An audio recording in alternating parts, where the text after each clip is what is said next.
ili kwanza kupata taarifa kamili kutoka Ticket TV, fanya kusubscribe channel ya Ticket TV ili kwanza kupata taarifa bora kutoka Ticket TV. And now Ticket TV are the best. Behind the camera niko na GSB, on the camera niko na Totorili hapa. Na sasa hivi tuko na mtu maarufu sana kwa hapa kwetu Kamili Nyarugusu, ajulikanaye kwa jina la Mr. White. Leo hii tunakwenda kupiga story naye 1 2 3 tujue ni kipi hasa kilichojiri. Maana kimonekano tu mnamuona brother ni mtu tofauti, yani kulingana na alivyokuwa hapo nyuma, sasa hivi amekuwa ni mtu mwingine zaidi sana. Bwana brother, mambo vipi? Safi. Mzima Kabisa. Harakati vipi? Sana tu. Mambo yanaenda? Yanaenda kabisa. Labda wewe. Mimi niko poa. Labda watu wangetaka kufahamu White ni mtu aina gani? Unaweza kuelezea kitu gani hapo? Mimi kweli nilikuwa mtu mbadi. Kama unaweza kusikia eti mtu mbadi. Kwa mtu mbadi zaidi sana. Nilikuwa kama jambazi huko kambini, lakini sasa hivi nimetokea kumkubali Bwana Yesu kuwa Mwokozi wangu. Kwa hiyo sasa hivi mimi nimeokoka. Unaona mazingira gisi nimeanza zamani kuepo navaa pensi za kunifikia huko. Na ndatembea hata box size bukta. Nilikuwa natembea nazo hadharani. Nilikuwa simogopi yote, nilikuwa simogopi hadi mzazi. Nilikuwa nafanya mambo ya kikatili, lakini sasa hivi nimeamua kuokoka. Namkubali Yesu. Hata sasa hivi gisi tunavyoongea hapa natoka hata kwa yani hapa. Poa, umesikia brother alivyoongea kana kwamba kipindi cha nyuma alikuwa ni mtumbadi, sio cha nyuma tu. Yaani White alikuwa ni mtumbadi sana kwa hapa kwetu Kamili Nyarugusu, ni mtu ambaye ametisha sana. Kadai kana kwamba alikuwa ni mtumbadi na alikuwa ni level hadi za kufikia zile hatua za wauaji.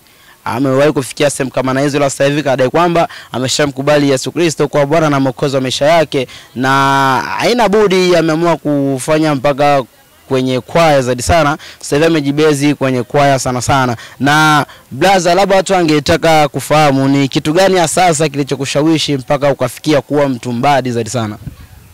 Kitu ambacho kilinishawishi ni kitu kikubwa sana. Labda nikiongea mnaanza mkachukulia labda naongea uongo, lakini kuna kitu kimoja ambacho kilituma nikafikia mpaka hapa ambapo nilipo. Na hicho kilichokufanya mpaka ukafikia kwenye level hiyo hapo ni kitu gani? Labda ungetuweka wazi ili watu wengine waweze kufahamu. Hiyo kitu ilikuwepo ni mapenzi tu. Mapenzi ya jinsia mbili tofauti, aidha mapenzi ya wewe na wazazi wako? Mapenzi ya jinsia mbili tofauti. Kuna demo ambaye alikuzingua zaidi sana? Ndiyo kabisa. Maana kuna demo ambaye tuma nikajimind, nikajifikiria labda mimi sio mtu kati ya watu. So kuokoka hivyo kama hivyo. Na kwa kipindi cha nyuma ulivyokuwa ni mtu mbadi sana, ni ulitokea kufungwa mara ngapi? Mimi nishawahi kuenda Kasulu. Mara 4. Ila hapo mabuso hapo hivyo kama nyumbani kwangu. Maana nilikuwa naenda kila siku ile ambao nikijisikia tu naenda. Sababu mimi nilikuwa muuni wa design kama 4. Nilikuwa na dhurumu vya watu, nilikuwa naiba kiufupi. Nilikuwa muuni wa kuiba, after nilikuwa muuni wa kutembea na visu, hata kusimeti naweza nikamzingua mtu yote njiani. Nilikuwa ule muuni wa kusema eti naweza nikakutana njiani nikakupiga hata na kisu, kwa sababu nishaye kupiga mtu kisu kabisa hadharani na watu wanaona. Nilikuwa ule mtu wa hatari kabisa, ule mtu wa kutisha. Hata sasa hivi gisi ninavyoongea eti nimeokoka, kuna watu wengine hawajaamini, kwa sababu popote pale ambapo unapopitaga lazima waseme White yule anapita. Maana njia yoyote ambayo unaipitaga kila mtu ananiongelea tu ule mtu ameokoka. Kuna wengine wanakataa eti sijaokoka. Kuna wengine sasa ambao wanataka kufahamu kuhusu mimi kuokoka kwangu imetokana na nini. Ndio kama hivyo. Na hapo ulipoongelea kana kwamba kuna watu wanaotamani kujua ni kitu gani kilichofanya mpaka kuokoka. Mimi mwenyewe natamani kulijua hilo. Ningetaka utufafanulie ni kipi hasa kilichokushawishi mpaka ukaja kuokoka? Tayari nimeshakwambia kitu ambacho kinifanya hadi nikaokoka ilikuwa ni mapenzi. Maana nilikuwa napendana na mpenzi wangu, maana disia mbili tofauti, wa kike na wa kiume, na mimi nilikuwepo wa kiume. Niliachika kwa sababu ya uuni wangu. Hadi nikajichukulia mimi kama mtu mwingine hivyo, maana mtu ambaye sio mtu ambaye ni mfu. Na kipindi bado ningali muuni. Kipindi bado ningali muuni. Kila mtu alikuwa ananichukulia kama vile mimi mida yote naanza nikafa, lakini nimemshukuru Mungu.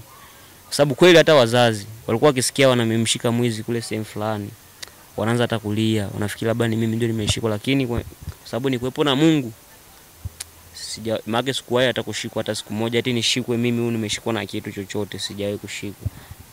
Okay, poa. Na mmemsikia blaza ndiye kwa jina la White kadai kwamba katika kazi alizokuwa anazifanya, kazi zake hizo za ukabaji, wizi, kudhulumu watu, kadai kwamba kuwahi kushikwa hata siku moja, na kuwahi hata kulalamikiwa mwizi alikuwa ni ashikwi. Tuseme kwa ufupi blaza ni kama alikuwa na speed za defender, na wazazi wake walikuwa wakisikia kuna mwizi kashikwa walikuwa wakihisi kana kwamba ni mwanao ndo kashikwa, ile akifika pale wanakuta ni mtu mwingine tofauti. Na hapo nyuma akasema kwamba Kasulu kashaingia mara 4, na hichi kitu chetu cha hapa kama Nyarugusu ndo amedai nyumbani kwake ndo hapo. Ina maana alikuwa akitaka tu kuingia pale, anaingia muda wote yake amua. Na blaza ikatokea demo akakuacha, unaweza ukarudi kwenye uni wako ama vipi? Sasa hivi hiyo haiwezekani kabisa, kwa sababu nimepitia mengi sana mpaka najifikiria ilikuwa ni mimi ndio ambaye natenda au sio mimi, kwa sababu mimi kabisa huko kambini nilikuwa natoka kwa wezi, nilikuwa natoka mwezi wa pili huko kambini kwa kuiba na dawa. Samahani niulize kidogo, kwa kambi nzima ndio ulikuwa ni mwezi wa pili? Ndio kabisa. So kwa kufanya hizo kazi zenu za wizi, ni ulijuaje kana kwamba wewe ndio mwezi wa pili hapa kambini? Sisi wote tulikuwa na bosi ambaye tunaweza tukasema bosi ambaye anayezaminigi wezi huko kambini. Alikuwepo kabisa huko kambini, alikuwa anafika, lakini ila alikuwa halali huko sana, alikuwa analala siku 3 anaingia zake Burundi, kwa sababu na uhakika kusema eti huyo bosi mimi nishaye kumjengea gorofa, kwa sababu yanania dawa zake fulani, kwa sababu alikuwa anaita hata dawa ndogo tu. Najikuta nimegombania nimetoa hata milioni 5 kwenye hiyo dawa, na dawa kweli nikitumia itakuwepo ni kiboko kweli, na nafanyikiwa mara 10 ya hiyo milioni 5 ambayo nimempa. So kwenye hizo kazi zako kwa sasa ni kiasi gani cha fedha ambacho ushawahi kukishika kwenye kazi zako zote zifanye ukadai kana kwamba hizi ndo za kwangu mimi White nimeshika hizi ndo za kwangu, ni kiasi gani? Mara ya kwanza mimi napiga kazi nilianza na mara 500, 400, 600, 700, lakini hivyo pata ujanja hadi nikafikia kutoka wa pili kwenye wezi mpaka nikafikia kugusa milioni 8. Maki kuanzia hizo nilipoanza kupiga kazi na hizo dawa nilianza kugusa milioni 8, milioni 9, milioni 10, milioni 11. Mwisho wangu kabisa kushika hela nyingi ilikuwa milioni 18. Ndio ambayo nimeshika. Na hapa hivi haijapita hata miaka mingapi. Lakini nilikuwa nashangaa hiyo milioni 18 hata nikishika mkononi, baada ya wiki 2 najikuta na buku jelo tu mkononi. Nimeenda kwa mademu, ni mimi na mademu tu na pombe, maana yake najikuta tena mimi mwenye hela napigwa. Kwa sababu mimi sikuwahi kupigwa kwenye kazi zangu za kuiba, lakini kupigwa kwangu nilikuwa napigwa kwa mfano nimeiba hizo hela, nimeenda kutumia kule. Baada kwenda kutumia nimelewesha watu wale ambao nimewalewesha, kwa sababu mimi nilikuwa sijawahi kupigwa na mwanaume ovyo. Tangu nimeanza kazi yangu nilikuwa sijawahi kupigwa na mwanaume. Ambao walikuwa wananiweza kwenye hizo dawa zangu walikuwa ni wanawake, na ndio ambao walikuwa wananipasua sana kwenye bar, wanawake.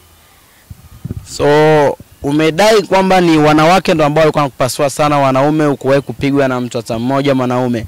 Na hao wanawake yani wewe ndio ulikuwa unawapa bili ya kunywa afu ndo wanakuzingua? Ndio kabisa, mimi ndio nilikuwa nawalewesha, wanalewa kabisa mpaka wanafikia sehemu ya kushika bia ambayo iko empty, wanaanza kunipiga. Sawa. Na ni ushauri gani ambao ungetaka kutoa kwa wale ambao wanataka kuiga nyayo zako na kufuatilia kazi ambazo ulikuwa unazifanya hapo nyuma? Ni ushauri gani ambao ungetoa, na ni kipi ambacho ungewahamasisha vijana wengi hapo kwetu kambini Nyarugusu? Ushauri ambao naweza nikatoa, kwa sababu mimi ambao nimeokoka sasa hivi niko naona wale ambao ni wezi, kwa sababu hauwezi kujua mtu fulani ni mwizi au mtu fulani ni mwizi. Ila mimi sehemu yote ambao nayopita maana naonaga huyu ni mwizi, huyu ni mwizi, huyu ni mwizi, wote nawajua. Na mazingira ambao nikiona kazi ambao wanaipiga wanaendelea kuipiga wakati mimi nimeacha, naona kama vile bado shetani tu anawadanganya. Sasa mimi kitu ambacho naweza nikataka ni washauri wamkimbilie Mungu. Sababu hii kauli ambayo inayosemekanaga eti kipindi cha parapanda kipo. Kipindi cha hukumu kipo, na kipo kweli. Labda kwa ambaye sio jua, nilikuwa nataka tu niwashauri sometime waingie wamaki waokoke kama gisi mimi nilivyookoka, na wamkubali Bwana kuwa mwokozi wao. Sawa. Na asasa sana, vipi ulivyookoka, ulibatizwa? Ndio, mimi nibatizwa. Ulibatizwa? Ndio. Kanisa gani? Nibatizwa NCC Beteli.